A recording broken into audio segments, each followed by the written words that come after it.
Hey everyone, and welcome. Today, we're diving into a really powerful framework called Re-Uncovery. You can think of it as a whole new map for one of the most intense human experiences out there, one that so often feels like you're navigating completely uncharted territory. Let's get into it. This quote just nails it, right? A manic experience can feel exactly like being dropped into this vast new world. A world that's just brimming with information and energy and meaning. But you've got no guideposts, no navigation tools, nothing. It's an overwhelming and often scary journey into the unknown. So, what if we just reframed the experience itself?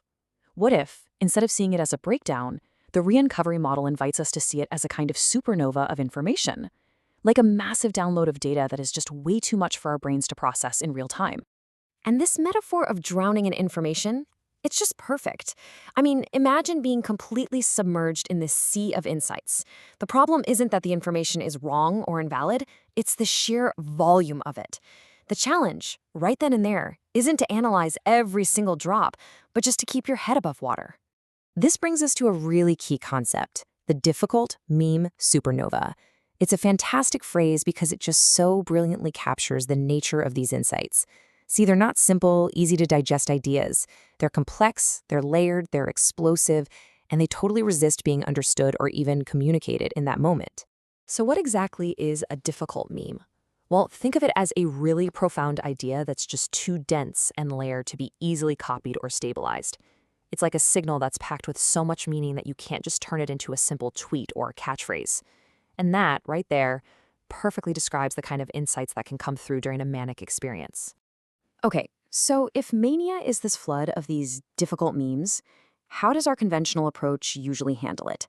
Let's take a look at the traditional recovery model and, where it falls short. For decades, the main game in town has been the recovery model. Its primary goal is all about managing symptoms and getting stable, which is important. But it's fundamentally about helping a person return to their previous baseline, to get back to the way things were before the experience. This slide just lays out the whole paradigm shift so perfectly. On one hand, you've got the recovery model, which sees mania as a crisis to be fixed, and the focus is on getting back to baseline. But then on the other hand, you have the re-uncovery model, which asks a totally different question. What was uncovered here? Its goal is to integrate the insights from what it sees as a potential rich state. It's a huge shift from trying to fix a problem to instead harvesting a possibility. And this is where the framework itself comes in. Look, Re-Uncovery is not about ignoring the very real challenges of mania. Not at all. It's about providing a structure to actually engage with the incredible potential that so often comes along with it. So here's the core definition. Re-Uncovery is an active, ongoing practice. It's a process. It's about harvesting all that raw data, practicing with it over time, and then, this is the key, embodying it. It's about translating those big, abstract insights into the real, lived architecture of your daily life. This right here is the central idea, the big reframe. The focus shifts completely, away from pathology and toward possibility. You're not trying to get away from the experience anymore. You are intentionally, and with support, returning to it to glean its wisdom, to re-uncover the blueprints that were revealed during that super intense state.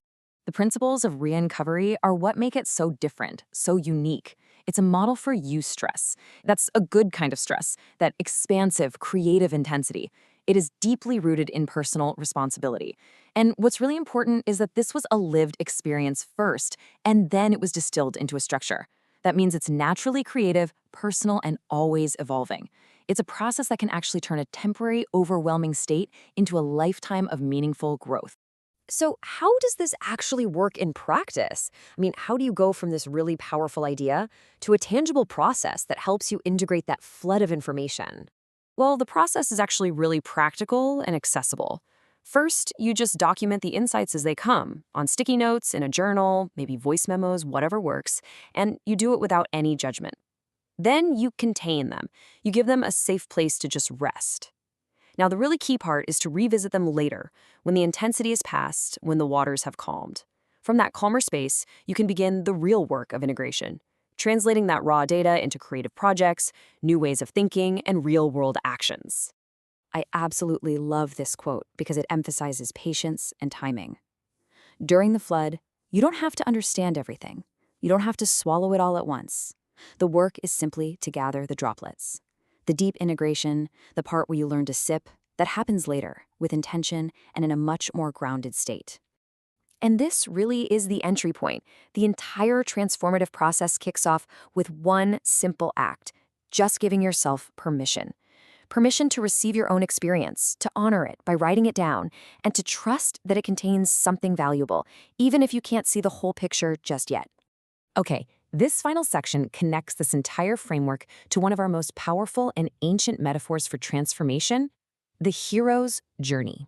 We use the hero's journey as a metaphor all the time in mental health circles, but there's a problem. There's a big problem, actually. The way we usually apply it, it leaves out the most important part of the entire story. I mean, think about it. The hero's journey isn't over until the hero actually returns from the underworld with what's called a boon, a treasure, a gift, a lesson for their community. If we're just told to forget about our journey or to see it as only a sickness, we never get to complete that final, vital act of returning with the gift. And this is it. This is the whole point. Re-Uncovery provides the structure for that missing final act. It is the process of decoding the lessons, of translating those difficult memes, and integrating the treasure you brought back from that other world. It's the framework that allows the hero to finally, truly return home with the boon. Ultimately, this is the power of re-uncovery. It takes what can feel like a chaotic, overwhelming blueprint that was downloaded during an intense experience, and it gives you the tools to build it over a lifetime into a coherent, meaningful, and deeply personal architecture for your life. And that leaves us with this final, really provocative question to think about. What if the map to your most expansive and authentic self isn't found by trying to avoid your most difficult experiences, but by courageously re-uncovering the wisdom that's hidden deep inside of them?